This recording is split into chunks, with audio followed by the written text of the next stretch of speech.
हिंदी में यूपीएससी की तैयारी से संबंधित प्रोग्राम्स को देखने के लिए सब्सक्राइब करें study IQIAS Hindi. Donald Trump जब भी जो मर्जी में आता है कुछ ना कुछ बोल ही देते हैं। अभी रिसेंटली उनका एक स्टेटमेंट बहुत ही वायरल हो रहा है कि प्राइम मिनिस्टर नरेंद्र मोदी ने उनसे प्रॉमिस किया है कि इंडिया रसिया से ऑयल परचेज करना बंद कर देगा।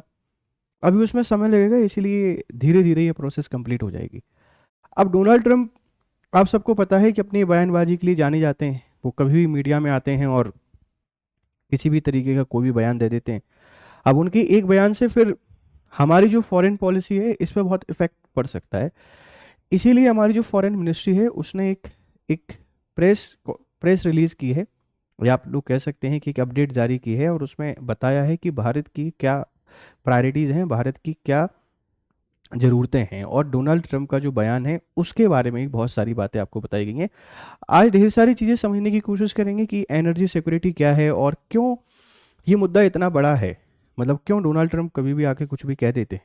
क्या एक कॉन्स्पिरेसी है कि रसिया से भारत के संबंध खराब करना चाहते हैं? डोनाल्ड ट्रंप पब्लिकली आएंगे और बोलेंगे कि भाई भारत हमारे साथ ऐसा बोल रहा है।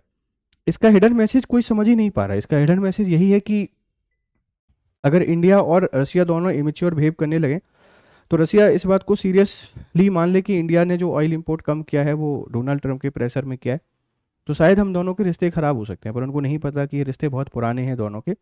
आप लोगों को क्या लगता है डोनाल्ड ट्रंप इस तरह की बातें क्यों करते हैं? प्लीज़ हमको कमेंट बॉक्स में जरूर बताइएगा। मेरा नाम है गौरव शर्मा। हम आपसे जनरल स्टडीज़ के ढेर सारे टॉपिक डिस्कस करते हैं। आज इस बयान को थोड़ा सा समझने की कोशिश करेंगे, ठीक है। भारत की अपनी प्रायोरिटी है, और ये प्रायोरिटी जो कस्टमर हैं, इस कस्टमर के इंटरेस्ट पर हैं। चाहे हम लोग ऑयल की बात करें या गैस की बात करें, ये हमारी जो फॉरेन मिनिस्ट्री है या विदेश मंत्रालय है, इस विदेश मंत्रालय के द्वारा ये बयान दिया गया है। जो ट्रंप का एक कमेंट आया था, उस ट्रंप के कमेंट के बाद ये है हमारा विदेश मंत्रालय भारत सरकार, और विदेश मंत्रालय भारत सरकार के सचिव के द्वारा ये प्रेस कॉन्फ्रेंस रिलीज की गई है कि भैया हमारे इंटरेस्ट हैं, हमें पता है कि हमारी ज़रूरतें क्या हैं, हमको जहाँ से ठीक लगेगा वहाँ से हम ऑयल को परचेज करेंगे। जहाँ से हमको सस्ता मिलेगा, वो रसिया से सस्ता मिलता है रसिया से करेंगे, अमेरिका से सस्ता मिलता है अमेरिका से करेंगे, मिडिल ईस्ट से सस्ता मिलता है मिडिल ईस्ट से करेंगे। जिससे भी हमको सस्ता मिलेगा हम उससे परचेज करेंगे। हम किसी के दबाव में क्यों काम करें? हम लोग सोवरन हैं, हम लोग इंडिपेंडेंट हैं। ना किसी के कहने पर कहीं से खरीदना बंद कर सकते, ना किसी के कहने पर कहीं से खरीद सकते। हमको पता है कि हमारे लिए क्या ज़रूरी है। हमारे लिए एक चीज़ ज़रूरी है, वो है कि जो ऑयल एंड पेट्रोलियम है ये सस्ता होना चाहिए। ये सस्ता होना चाहिए, और सस्ता होगा तभी हमारे लिए फ़ायदेमंद है। तो हम तो सस्ता ऑयल खरीदेंगे जहाँ से हमको मिले। वही बात विदेश मंत्री के द्वारा बोली गई है, सॉरी विदेश सचिव के द्वारा बोली गई है कि हमारे अपने इंटरेस्ट हैं, ठीक है। चलिए, ट्रंप का बयान क्या आया था। राष्ट्रपति ट्रंप ने वॉशिंगटन में कहा कि प्रधानमंत्री मोदी ने मुझे आश्वासन दिया है कि रूस से तेल खरीदी नहीं जाएगी। उन्होंने कहा है कि भारत तुरंत ये कदम नहीं उठा पाएगा, लेकिन प्रक्रिया शुरू हो चुकी है। ट्रंप ने कहा कि यदि तेल की कीमतें घटेंगी तो पुतिन यूक्रेन युद्ध से पीछे हट जाएंगे। देखो, ट्रंप को ऐसा लगता है कि जो रूस और यूक्रेन वॉर है, इस रूस और यूक्रेन वॉर में जो सबसे बड़ा सपोर्ट है वो इंडिया का ऑयल इंपोर्ट है। इंडिया जो ऑयल इंपोर्ट कर रहा है, इसी के कारण रसिया ये वॉर लड़ रहा है, और तो रसिया के पास कुछ है ही नहीं। मतलब ऐसे कोई व्यक्ति कैसे भी हो सकता है कि सिर्फ एक ऑयल इंपोर्ट से, किसी देश के ऑयल इंपोर्ट से इतना फंडिंग मिल जाना कि वो यूक्रेन और रूस वॉर को कंटिन्यू कर रहा है। इस बात को खुद एक्सेप्ट नहीं करेंगे कि इनके द्वारा उस वॉर को चलाया जा रहा है। अभी तक वो कभी कभी पीस एग्रीमेंट हो सकता था अगर अमेरिका का इंटरवेंशन वहाँ पर नहीं होता। अभी तक वो युद्ध कभी भी खत्म हो सकता था अगर अमेरिका और यूरोप के दूसरे देशों का इंटरवेंशन नहीं होता। भारत को ब्लेम लगाने से क्या ही होना जाना है। हमारे अपने इंटरेस्ट हैं, हम लोग सोवरन हैं। हमने हमेशा से NAM की पॉलिसी को फॉलो किया है। हम किसी के दबाव में काम नहीं करेंगे। आज क्यों करेंगे? आज तो हम एक मजबूत नेतृत्व के साथ हैं। जनता इस देश की एक इतना बहुत बड़ा कंज्यूमर बेस हमारे पास है। हम जिससे ट्रीटी साइन करेंगे, जहां हमको बेनिफिट होगा वहां पे हम लोग साइन करेंगे। हम आपकी बात को क्यों मानेंगे? लेकिन इनके जो स्पीचेस हैं, ये इंडिया के फॉरेन जो टाई हैं, विदेशी संबंधों को खराब करने में एक इंपॉर्टेंट रोल प्ले कर सकते हैं। अगर यहाँ पर इमेच्योर बिहेव कर दिया जाए रसिया के द्वारा और बोलें भाई ट्रंप ऐसा बोल रहे हैं, आप ऐसा कर रहे हो, हमारे साथ गलत कर रहे हो, तो हमको एक दिन ऑयल क्राइसिस शायद देखने को मिल सकता है। रूस से हम लोग इसलिए खरीद रहे हैं क्योंकि हमको वहाँ से सस्ता ऑयल मिल रहा है। अमेरिका टैरिफ लगाने के बाद भी चाहता है कि आप हमसे ऑयल को इंपोर्ट करो। हालांकि विदेश मंत्रालय का बयान है कि हमको जहाँ से सस्ता ऑयल मिलेगा हम वहाँ से खरीदेंगे। चाहे भले वो अमेरिका हो चाहे रसिया हो, लेकिन रसिया से ऑयल खरीदना हम लोग बंद नहीं करेंगे। जब तक हमारे इंटरेस्ट वहाँ पे हैं हम लोग जरूर ऑयल को परचेज करेंगे। उससे सस्ता कहीं और से मिलेगा, हम लोग वहाँ से खरीद लेंगे। हमें तो अपना प्रॉफिट इंपॉर्टेंट है ना, लोगों की आवश्यकताओं की पूर्ति करना इंपॉर्टेंट है। ट्रम्प के बयान तो सिर्फ और सिर्फ फॉरेन पॉलिसी को खराब करने के लिए आते हैं, ठीक है, याद रखिएगा। विदेश मंत्रालय ने कहा है कि रणधीर जायसवाल ने कहा कि भारत तेल और गैस का एक बड़ा आयातक देश है, हम लोग एक इम्पोर्टेंट इम्पोर्टर हैं। अस्थिर ऊर्जा परिदृश्य में भारतीय उपभोक्ताओं के हितों की रक्षा करना हमारी प्राथमिकता है। बहुत ही इनस्टेबल एनर्जी सिक्योरिटी के क्राइसिस हैं, कहीं भी लड़ाई शुरू हो जाती है, कहीं भी कॉन्फ्लिक्ट शुरू हो जाते हैं, इसके कारण विदेशी व्यापार बहुत प्रभावित होता है। अगर इसमें ऑयल और गैस के एक्सपोर्ट पर बैन लगा दे कोई देश, तो सबसे ज़्यादा संकट किसको झेलना पड़ेगा? हमको। हम एक बहुत लार्जिंग ग्रोइंग इकोनॉमी है, हमारी पॉपुलेशन बहुत है, हमें बहुत ज़्यादा आवश्यकता है। तो एनर्जी सिक्योरिटी को सस्टेन बनाए रखने के लिए हमको जहाँ से सस्ता ऑयल मिलेगा हम वहाँ से परचेज करेंगे। इसमें किसी के दबाव की या किसी के कहने की कोई आवश्यकता ही नहीं है। हमारी आयात नीति इसी उद्देश्य से निर्देशित है। ऊर्जा की स्थिर कीमतें और आपूर्ति की सुरक्षा, मतलब दो ही प्रिंसिपल है हमारी ऊर्जा नीति के। पहला तो ये है कि ऊर्जा की स्थिर कीमतें हों, हमको बहुत स्टेबल प्राइसिंग चाहिए, बहुत महंगी नहीं चाहिए, जिसमें हमारा फायदा होगा हम लोग उसको परचेज करेंगे। और दूसरा है आपूर्ति की सुरक्षा, मतलब जो लोग हमको आपूर्ति कर पाएं, जितनी हमारी डिमांड है उतना सप्लाई कर पाएं, हम उन्हीं लोगों से ऑयल को परचेज करेंगे। तो हमारी एनर्जी पॉलिसी के दो प्रिंसिपल हैं, इन्हीं के आसपास हम लोग इंपोर्ट कर रहे हैं। किसी के दबाव में या किसी के कहने पर इंपोर्ट या एक्सपोर्ट नहीं करेंगे, ध्यान रखिएगा, ठीक है। ये एमईए का बयान है, ध्यान रख लीजिएगा। भारत रूस ऊर्जा संबंध की बात करते हैं। पश्चिमी देशों के प्रतिबंधों के बावजूद भारत रूस से सस्ता तेल, कच्चा तेल खरीदता रहा है। इससे भारत अमेरिका संबंधों में तनाव देखा गया है और भारत का तर्क है कि वह राष्ट्रीय हित और उपभोक्ताओं के हित को ध्यान में रखकर ऊर्जा खरीद के निर्णय करता है। हमको सस्ता तेल मिल रहा है, आपने प्रतिबंध लगाए, हमें उससे क्या ही फर्क पड़ता है, लेकिन हम तो खरीदेंगे। रूस हमको सस्ता दे रहा है, इंडियन करेंसी में डील करने के लिए तैयार है, तो हम उसी से ऑयल खरीदेंगे। हम क्यों महंगा ऑयल खरीदें अमेरिका से? और यही अमेरिका की सबसे बड़ी परेशानी है कि आप हमसे ऑयल खरीदिए, आप हमसे सब खरीदते रहिए, हम आप पे सैंक्शन लगाते रहें, लेकिन फिर भी आप हमसे खरीदते रहिए। इंडिया का अब विजन बदल चुका है, इंडिया की सोच अब बदल चुकी है। ये बात डोनाल्ड ट्रंप को समझना पड़ेगा, लेकिन नहीं समझना चाहते। भाई हम तो मन मर्जी के मालिक हैं, जो हमको ठीक लगता है बोलेंगे, कोई दिक्कत नहीं है। भारत अमेरिका संबंधों में प्रभाव क्या रहेगा इसका? राजनीतिक आयाम की बात करें, अमेरिका रूस यूक्रेन युद्ध को लेकर प्रतिबंध लगा चुका है। भारत इन प्रतिबंधों का हिस्सा नहीं बना, जिससे इन दोनों देशों के बीच नीतिगत मतभेद पैदा हुए।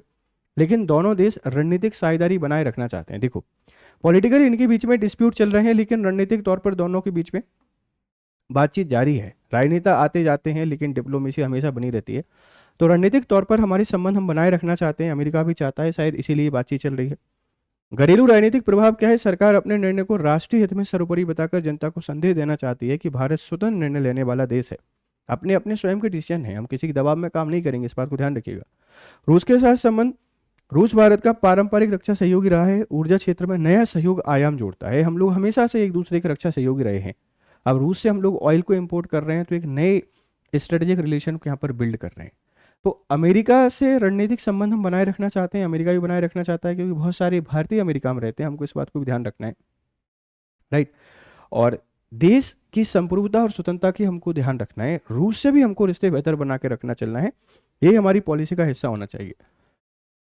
आर्थिक आयाम देखो, सस्ता रूसी तेल, रूस यूक्रेन युद्ध के बाद रियायती दरों पर भारत को कच्चा तेल बेच रहा है। हमारी इकोनॉमिक इंटरेस्ट काफी इंपॉर्टेंट है। अगर रूस हमको सस्ती दरों पर तेल दे रहा है तो हमको लेने में क्या ही दिक्कत है? हमको जहां से फायदा होगा हम लोग वहीं से खरीदेंगे ना। तो इसीलिए हम लोग रूस से तेल परचेज कर रहे हैं। तेल की कीमतों का प्रभाव, तेल की वैश्विक कीमतों पर उतार चढ़ाव सीधे भारतीय अर्थव्यवस्था और चालू खाते को प्रभावित करता है। तो जहां अगर जैसे मान लो रूस से तेल नहीं खरीदेंगे और दूसरी जगह से महंगा तेल हमको मिल रहा है, तो हमारा तो फॉरेक्स रिजर्व ज़्यादा जाएगा, तो चालू खाता है वो बढ़ेगा, इससे हमारी इकोनॉमी पे नेगेटिव इम्पैक्ट पड़ेगा। रसिया से अगर सस्ता तेल खरीद के हमारे पास पैसे की सेविंग हो रही है, हमारा जो चालू खाता है वो घाटा है वो कम हो रहा है, तो हम तो रसिया से ऑयल इंपोर्ट करेंगे ही ना भाई। तो आर्थिक इसकी इंपॉर्टेंस है। ऊर्जा विविधीकरण, भारत अमेरिका, यूएई, सऊदी अरब, अफ्रीका और लेटिन अमेरिका से तेल आयात बढ़ा रहा है ताकि सप्लाई रिस्क कम हो।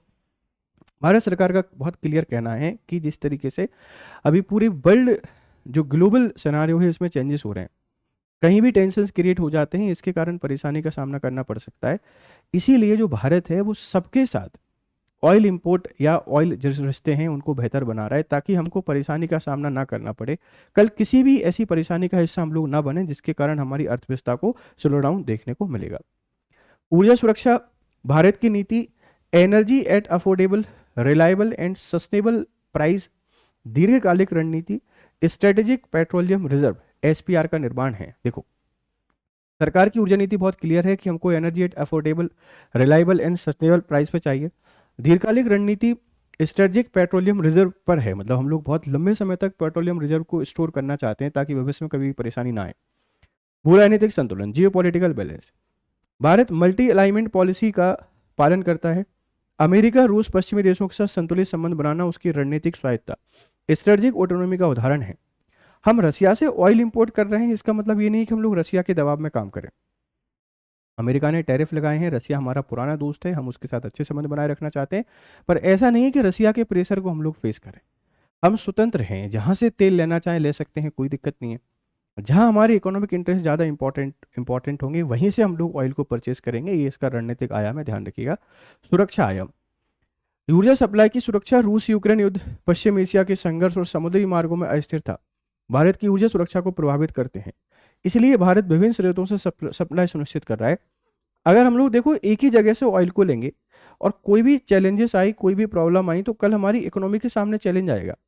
इसीलिए डिफरेंट जो सोर्सेस है वहां से हम लोग ऑयल को क्या करते हैं, इंपोर्ट करते हैं। स्टेट ऑफ हॉर्मुज और मलक्का स्ट्रेट निर्भरता, इन समुद्री मार्गों की सुरक्षा भारत की ऊर्जा नीति से सीधे जुड़े हैं। अगर यहाँ पर कोई भी दिक्कत होगा तो हमारा जो इंपोर्ट है ऑयल और गैस का बहुत ज़्यादा प्रभावित होगा। इसीलिए भारत को अपने सारे इंटरेस्ट को साथ में लेकर चलना है और हम किसी एक के दबाव में आके कभी भी काम नहीं कर सकते, ध्यान रखना। संभावित प्रश्न क्या हो सकते हैं, भारत की ऊर्जा नीति के मुख्य उद्देश्य क्या है, रूस से भारत की तेल आयात को लेकर अमेरिका का क्या आपत्तियां हैं, ऊर्जा विविधीकरण, एनर्जी डाइवर्सिफिकेशन के आप क्या समझते हैं, भारत अमेरिका ऊर्जा सहयोग के प्रमुख क्षेत्र कौन कौन से हैं। इन सब पर सवाल आपके बन सकते हैं प्रीलिम्स और मेंस में, आप इनकी आंसर राइटिंग करने की कोशिश करिएगा। ये हमारा एक फाउंडेशन बैच है जिसको आप लोग प्रतिज्ञा सामान्य अध्ययन बैच के नाम से जान रहे हैं। ये 2027 को टारगेट करके है और ये 25 अक्टूबर से इसकी शुरुआत होगी, 25 अक्टूबर से यूपीएससी को टारगेट करके बैच है, ध्यान रखिएगा। आप इस बैच का हिस्सा बन सकते हैं अगर GRS लाइव कोड को आप लोग यूज़ करते हैं। आप इस कोड को यूज़ कीजिए और इसके थ्रू आपको मैक्सिमम डिस्काउंट यहाँ पे मिल जाएगा। तो यूज GRS कोड और आपकी प्रिपरेशन को हमारे साथ बेहतर तरीके से कीजिए। ये जो क्लासेस हैं ये क्लासेस आपकी 25 है ना, 25 अक्टूबर से स्टार्ट होगी या 25 तारीख से इनकी शुरुआत होगी, इस बात को ध्यान रखिएगा। आप अगर मुझसे जुड़ना चाहते हैं तो मेरा टेलीग्राम चैनल है, आप इसको ज्वाइन कर लीजिए। फिर करते हैं आपसे मुलाकात, तब तक आप लोग खुश रहें, मस्त रहें। Have a nice time, good day to all. Hindi में यूपीएससी की तैयारी से संबंधित प्रोग्राम्स को देखने के लिए सब्सक्राइब करें स्टडी IQ IAS हिंदी।